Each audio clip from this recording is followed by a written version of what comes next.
Muy buenas tardes a todos, ¿qué tal? ¿Cómo están? Jacques Chirac, quien fuera presidente francés, lanzó en 2002, en la Cumbre de la Tierra de Johannesburgo, la frase «Nuestra casa arde y nosotros miramos por otro lado». ¿Quién hubiera pensado que casi 25 años después los llamados climaescépticos sostuvieran que no hay incendio y que la Tierra no quema? Nuestra invitada de hoy, la argentina Silvina Stirnemann, presenta aquí en París su documental El combate de las mujeres indígenas contra el terricidio, en el que muestra su lucha por la defensa de la tierra. Terricidio es un concepto que viene a poner en la mesa de debate sobre la crisis ambiental las otras formas de vida. Hoy estamos frente a la idea que se va expandiendo cada vez más, que se habla solo del cambio climático como si fuese un fenómeno que es natural. Es cierto que la Tierra cambia y que hay cambios en el clima, pero esto es una tremenda crisis provocada por un sistema capitalista depredador. Moira Millán, c'est une porte-parole. Muy buenas tardes, Silvina. Bienvenida a Radio Francia Internacional. Has venido muy bien acompañada por María Luisa Müller, artista también argentina, comprometida. Bienvenida también a RFI. Gracias, Jordi. Moira Millán es un personaje extraordinario, ¿no? La tuvimos aquí hace no mucho tiempo. Sí, es un personaje que permitió hacer un poco una unión de las diferentes mujeres en Argentina, de los diferentes pueblos originarios, y dar una nueva forma de pensar la identidad de esos pueblos originarios que pueden aportar al país, a nuestra identidad, y nuevas formas también de pensar ecológicamente, pero va más allá de lo ecológico, va realmente como un pensamiento de cómo terminar justamente con esos avances de los grandes grupos en los territorios sobre la vida y sobre las culturas. Lo nuevo que aporta en el término terricidio es que no solo nos estamos cargando la tierra, nos estamos cargando las culturas, los territorios, ¿no? Sí, nos estamos cargando todo lo que significa la vida al final. Es realmente una lucha por la vida, la lucha contra el terricidio, porque es poder sobreguardar lo que son, bueno, todo lo que es fauna, flora, todo lo que es paisajes, todo lo que nos permite finalmente seguir viviendo en esta tierra. Es realmente algo que aporta una nueva visión y una nueva perspectiva al final a cómo combatir finalmente este capitalismo salvaje que destruye todo. De eso hablaremos, pero Silvina, tu compromiso político viene de lejos. Eres hija de Mario Stirnemann, desaparecido durante la dictadura argentina, cuyos restos fueron encontrados e identificados en 1994, ¿no? ¿Cómo viviste la desaparición de tu padre? Y la desaparición de mi padre fue un poco mi columna vertebral desde niña, porque siempre quise saber quién era, y fue una gran búsqueda propia, identitaria, para que me contaran quién era ese padre que hubiese querido conocer, que tuve la suerte de ver un día en mi vida, porque me vino a buscar cuando pude salir, porque yo estaba en la cárcel con mi mamá, y cuando salí de la cárcel, él me vino a ver un día y después al tiempo desaparece. Eras muy joven, ¿no? Tenía 8 meses. 8 meses. Sí, así ¿recuerdas que, eso? No, me lo contaron y lo reconstituí en el tiempo. Es decir, que toda la cuestión de los desaparecidos en Argentina realmente éramos todos niños. Yo formo parte de una agrupación que se llama Hijos París, que creamos en el 96, y nosotros tuvimos que reconstruir paso a paso quiénes eran nuestros padres. Y esa reconstrucción nos llevó al final a agarrar de nuevo la lucha. Es como un pasaje de testigo así de lo que fue y lo que es lo que necesitamos para este mundo. Y hoy, este mes, son los 50 años de la dictadura militar en Argentina, en el mes de marzo, y estamos, por ejemplo, preparando algo también sobre quiénes fueron esos militantes. Y esos militantes, yo pienso que tenemos que darlos a conocer. ¿Cuál era su compromiso? ¿Por qué soñaron en otro tipo de mundo? ¿Por qué lucharon y por qué dieron su vida al final? Porque el problema es que siempre nos parece que el desaparecido es la víctima, pero el desaparecido era alguien. Y ese alguien es lo que yo reconstituí cuando reconstruí toda la historia de mi padre.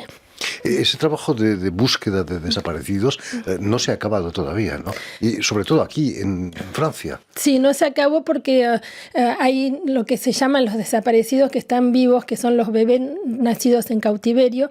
Y en el 2015, Abuela de Plaza de Mayo nos pidió de hacer la campaña internacional en Francia para encontrar los nietos que faltan, los hijos de desaparecidos nacidos en cautiverio que fueron robados a sus padres en el momento de parir.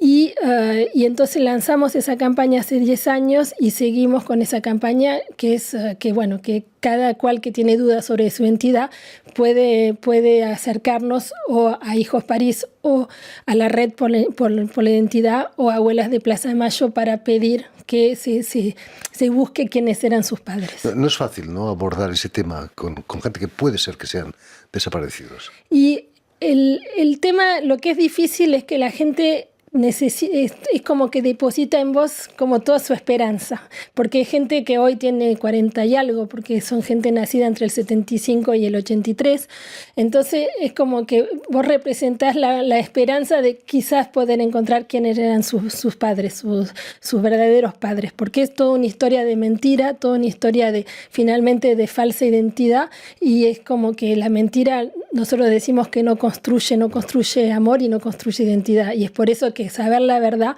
a partir del día 1 que uno sabe la verdad, puede hacer lo que quiere con eso, pero por lo menos lo conoce. Muy importante. María Luisa Müller, tu trabajo como artista también está comprometido con esa causa, ¿no?, y con otras causas también. Yo no tengo a mi papá desaparecido, fallecido sí, pero desaparecido no, pero yo fui parte de esa generación que desapareció.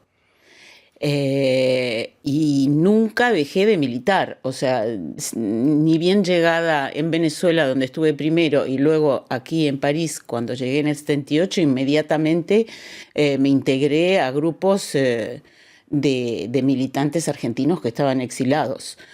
Así que, y después esto se prolongó en el tiempo, hasta hoy. Y el tema de las mujeres mapuche, tehuelche, a Moira la conocí durante el COVID. La contacté durante el COVID porque estaba en Buenos Aires y no nos podíamos mover, o sea, no podía ir a verla. Entonces, a partir de ahí empezamos a tejer una amistad, la traje a París por primera vez hace 3 años o más, al Espace des Femmes, y de la amistad pasamos a realmente hacer cosas en común, ¿no? A ayudarnos, sobre todo nosotras desde aquí a ellas, y luego cuando fuimos al sur, a la Patagonia, y tuvimos el gran momento del encuentro de mujeres y indígenas y diversidades que se celebró en Bariloche, y a partir de ahí pudimos entrevistar a las mujeres que Silvina filmó y que son todas moiras. Por supuesto, muy combatientes, ¿no? Se puede decir que son despertadoras de alerta o lanzadoras de alerta. Sí. Sí, son lanzadoras de alertas porque es como que esos pedazos de mujeres chiquitas, jóvenes, que tienen una energía y que le ponen el cuerpo, le ponen todo para justamente poder a veces confrontarse con milicias, con gente con helicóptero, con gente armada. Es realmente David contra Goliat, pero es realmente las mujeres indígenas son un poco nuestro porvenir en Argentina, que en este momento la está pasando tan mal. Me contabas que muchas de ellas proceden de barrios periféricos de grandes ciudades y que han vuelto a la tierra de sus ancestros, ¿no? Eso les da una fuerza especial, ¿no? Sí, porque lo que pasó fue que durante muchos años los territorios fueron como los grandes grupos ya hace mucho que están, ya empezó en el siglo XIX el despojo de los territorios y fue siguiendo, y muchos de esos pueblos tuvieron que integrar las grandes ciudades, y esa gente era la que era el conurbano bonaerense o el conurbano de cualquier gran ciudad que estaban en las villas. Y mucha gente, por ejemplo, el caso de Moira, que a mí me parece que es espectacular en ese sentido, que ella, por ejemplo, cuando era chiquita, la mamá la llevó al médico y el médico le dijo que ella tenía hambre, que no era que estaba enferma, pero que tenía hambre. Y eso era la realidad que vivía la gente de las villas en ese momento. Y Moira, los que empezó a ir a una cantina popular que estaba hecha por los militantes de los 70. Entonces todas las guevaristas, sí. Y todas las historias al final es como que es una historia de darse la mano unos a otros, y que bueno, hoy le estamos dando la mano a ella, pero en otro momento fueron nuestros viejos que le dieron cuando eran chiquita. Y bueno, y es una cuestión de solidaridad y de crear redes para justamente poder dar a conocer quiénes son, lo que necesitan y cómo la podemos apoyar para apoyarnos en ellas también. Probablemente. Ese apoyo, tu documental va mano a mano con su libro Terricidio, ¿no? Ese terricidio, por cierto, es un término, un neologismo que recuerda un poco al feminicidio también, ¿no? Sí, bueno, hay que poner nombre a las cosas. Claro, porque las mujeres, Moira creó un movimiento, se creó en Argentina, fue un movimiento colectivo que se llama Mujeres por el Buen Vivir, y ese movimiento se integra en el movimiento más general de la lucha de mujeres en Argentina de estos 20, 30 últimos años, que fue muy importante en Argentina a partir de los 80. El movimiento de mujeres no paró de crecer, y todos los años había un encuentro nacional de mujeres, que ahora se llama plurinacional de mujeres, integrando justamente las diversidades de todo tipo y originarias también. Y el encuentro de mujeres justamente es un lugar donde se habla de todo, hay talleres de todas las cuestiones que necesitan finalmente ser respondidas socialmente. De ahí surgen las grandes leyes, de ahí surge toda la campaña por el aborto, de ahí salen todas las ideas para hacer avanzar la cuestión de las mujeres en la sociedad argentina. Muy importante. La velada del viernes 27 está puesta bajo el signo de la solidaridad con el Wallmapu, que es el territorio de los mapuches, ¿no? ¿Qué representa para ese pueblo mapuche el Wallmapu? Es todo, me imagino. Y sí, es todo. Es porque, bueno, antes estaba el Gulumapu y el Wallmapu, que son las dos partes del territorio patagónico, y que es el territorio originario. Nosotros lo llamamos Patagonia, pero ese lugar era un lugar que tenía un nombre, que tenía sus héroes, que tenía sus historias, y al final es una cuestión... La cuestión de la colonización que se ve a pleno justamente en el cambio de los nombres, en el hecho que no se conozca ni siquiera ese nombre. No sabemos, por ejemplo, fue un debate si ponemos Wallmapu o ponemos Patagonia, porque si poníamos Wallmapu, ¿quién conocía que era el Wallmapu? Cuando es el nombre originario de ese lugar. A partir de este programa la gente sabrá qué es el Wallmapu. Sí, que hay que aclarar que el Wallmapu es toda la Patagonia, que incluye la chilena y la argentina, porque la frontera que los ha separado es del siglo XIX y muy tardío. O sea, que antes de esto era una sola tierra habitada por mapuches, tehuelches y otros pueblos indígenas, y que hoy sufren el mismo impacto de terricidio de los dos lados, de ambos lados, porque los incendios en la Patagonia arrasaron con 60.000 hectáreas del lado argentino y con 120.000 en Chile. Terrible. Terrible. Sí, por ejemplo, en Chile hay mucho más representación mapuche que en Argentina, proporcionalmente a la población, pero son reprimidos sistemáticamente. Es un pueblo que siempre resistió al final. Es un pueblo que tiene varias historias de lucha y que siempre terminó resistiendo a la misma represión, que finalmente era una representación, sea representada por el Estado, sea por milicias, sea por extranjeros, sea por nacionales, constitucionales, pero que siempre finalmente terminó resistiendo en ese territorio. Y que no ha acabado todavía. No. Cuéntanos, ¿cómo es la vida de esas mujeres, sobre todo después de la llegada de Milei a la presidencia en Argentina? Y después de la llegada de Milei es muy difícil lo que pasa en Argentina, porque es como que va arrasando, es como una topadora que arrasa con todos los derechos.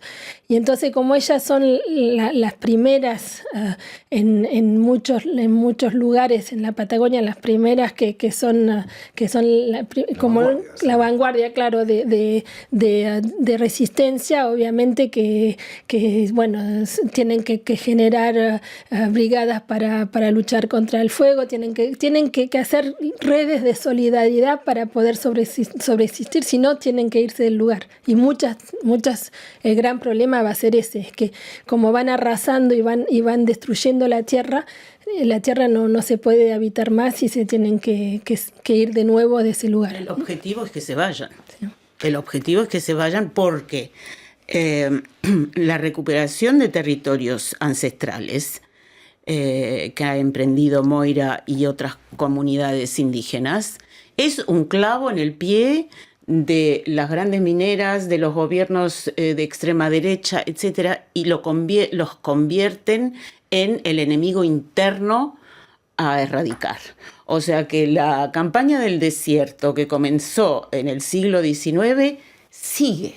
Se los quieren sacar de encima, porque además, actualmente desde el norte, desde la frontera de Bolivia hasta Tierra del Fuego, prácticamente todas las comunidades indígenas están ubicadas sobre terrenos mineros, sobre salares, sobre fuentes de agua dulce, sobre petróleo, sobre oro, sobre todo lo que uno se pueda imaginar. Sí. En las antípodas de los incendios de Patagonia está el problema del agua. El gobierno argentino quiere abrogar la llamada ley de los glaciares.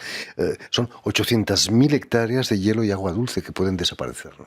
Terrible. Sí, porque quieren hacer forrajes, sí, se dice, mineros cerca de los glaciares, y eso lo va a debilitar y a término lo va a hacer desaparecer.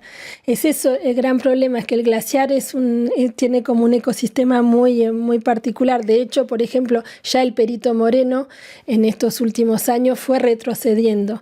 Entonces son ecosistemas frágiles que si además le pones megaminería, bueno, es como que terminás destruyéndolo completamente y no se reconstituye. Es eso el problema, no es que es una destrucción y después con un tiempo se puede reconstruir. Y es un poco lo que pasa en Argentina desde los 90, no es nuevo. Por ejemplo, a partir de los 90 empezaron a poner la soja transgénica en el territorio agrícola y 50% de las tierras argentinas estaban bajo soja transgénica, y eso también tiene una consecuencia a largo plazo. Entonces seca las tierras, es lo mismo, es decir, son las mismas políticas de destrucción que son políticas a corto plazo de mucha plata, que se lleva mucha plata con eso, y que también las oligarquías locales que vienen del siglo XIX justamente siguen haciendo sus negocios con eso. Entonces como que ellas no quieren que nada cambie. El problema es que Argentina se está quedando vaciada y destruida con todas esas políticas. María Luisa, son esas mujeres que hacen que volvamos la cabeza y que veamos que la tierra, la casa, está quemándose. Absolutamente. Además, ellas avisaron. Ellas vienen avisando hace rato. Moira, en todas sus intervenciones aquí, en sus libros y demás, avisa sobre el terricidio. Nosotros, el documental de Silvina es del mes anterior a las elecciones de Milei. Y ahí ya dice Moira lo que acabamos de ver en el vídeo.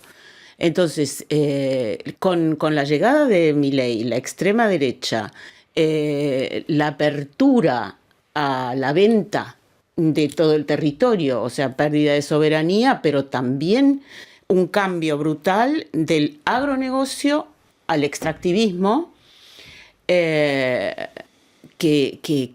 va a arrasar con todo. Y no hay más quien, incluso en las leyes de Milei, está incluido que nadie le puede hacer juicio a las empresas extranjeras que deterioren el medio ambiente, que poluyan, que envenenen, porque eso se va a juzgar en tribunal extranjero. Fantástico. Sí, Imagínate.